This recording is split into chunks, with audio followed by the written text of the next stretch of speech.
रात के 2:47 हुए थे। बारिश की बूंदें खिड़की के कांच को छेद रही थी, जैसे कोई अंदर आने की कोशिश कर रहा हो। गांव का नाम था कलियाना। लोग कहते थे ये गांव 80 साल पहले एक बड़ी भयानक घटना के बाद से कभी सोया नहीं। और आज एक नया परिवार इस गांव में शिफ्ट हुआ था। उनका नाम था शर्मा फैमिली। पिता राजेश शर्मा, माँ प्रिया शर्मा 38 साल की टीचर और उनकी 13 साल की बेटी अनन्या। अनन्या को पुराने घर पसंद नहीं थे, लेकिन उसको एक चीज बहुत पसंद थी, पुराने आईने। प्रिया, देख लो ये घर। बाहर से इतना पुराना दिखता है, लेकिन अंदर स्पेस बहुत है। 6 महीने यहीं रहेंगे तो प्रोजेक्ट भी कंप्लीट हो जाएगा और हम थोड़ा पीस भी पालेंगे। वाह पापा, ये आईना तो इतना पुराना है कि लगता है इसने 100 साल से यहीं खड़ा होकर सब देखा है। देखो ना, इसमें मेरा चेहरा थोड़ा अलग लग रहा है। अनन्या, बस भी करो। पुराने घर, पुरानी चीजें, इन सब में मत उलझो। हम यहाँ सिर्फ 6 महीने के लिए आए हैं प्रोजेक्ट के लिए, फिर वापस सिटी। पहली रात अनन्या को नींद नहीं आ रही थी।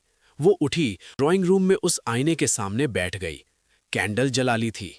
आज पहली रात है यहाँ। बाहर बारिश हो रही है, सब सो रहे हैं, सिर्फ तू जाग रहा है मेरे साथ, आईने को देख के। बता ना, तेरा नाम क्या है? मैं अनन्या हूँ। तू कितने साल से यहाँ है? क्या तूने कभी किसी को देखा जो रात को उठ के आईने में खुद को नहीं, किसी और को देखता हो? अरे डर मत, मैं तुझे साफ कर दूंगी, नया शाइन दूंगी। बस तू मुझे अपनी पुरानी कहानियां सुना दिया कर। उस रात से अनन्या रोज रात को 3:15 के बाद उस आईने के सामने बैठने लगी और धीरे धीरे उसकी बातें बदलने लगी। राजेश, मुझे अनन्या की बहुत चिंता हो रही है। कल रात मैंने 4 बजे उठ के देखा, वो ड्राइंग रूम में आईने के सामने बैठी थी और खुद से बात कर रही थी। उसने कहा, रानी, आज मम्मी ने मुझे डांटा था क्योंकि मैं स्कूल नहीं जाना चाहती। तुम मुझे अंदर ले लो ना। राजेश, ये नॉर्मल बात नहीं है।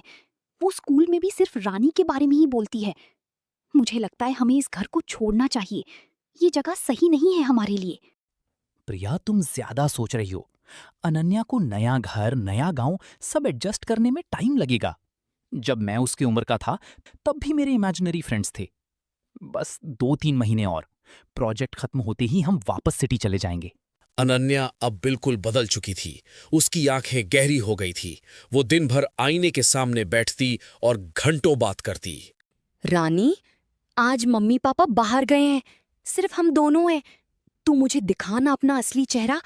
देख, मैंने तेरा लिए एक लाल रिबन भी लाई हूं, जैसे तू पहनती थी। अब बता, तू मुझे अंदर क्यों बुला रही है? क्या अंदर बाहर से ज्यादा सुंदर है? क्या वहां कोई दर्द नहीं, कोई पापा नहीं जो चिल्लाए, कोई मम्मी नहीं जो रोए? मैं आ जाऊंगी, बस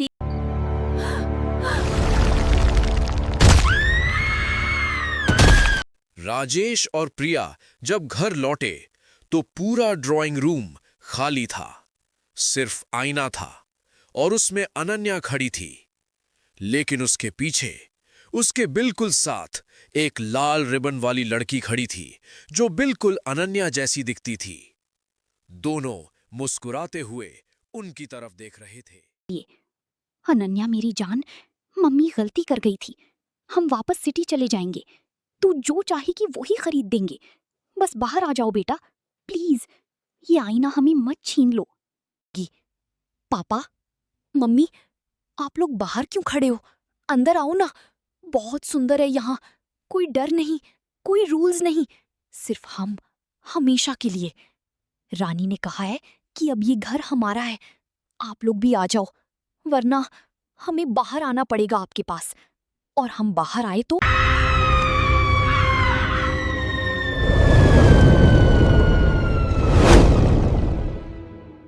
लोग कहते हैं अब भी जब कोई नया परिवार कलियाना में आता है तो उनके ड्राइंग रूम में वो पुराना आईना मिलता है। और रात को 3:15 बजे के बाद अगर आप उसके सामने खड़े हुए तो आपको अपने पीछे 2 लड़कियां दिखती हैं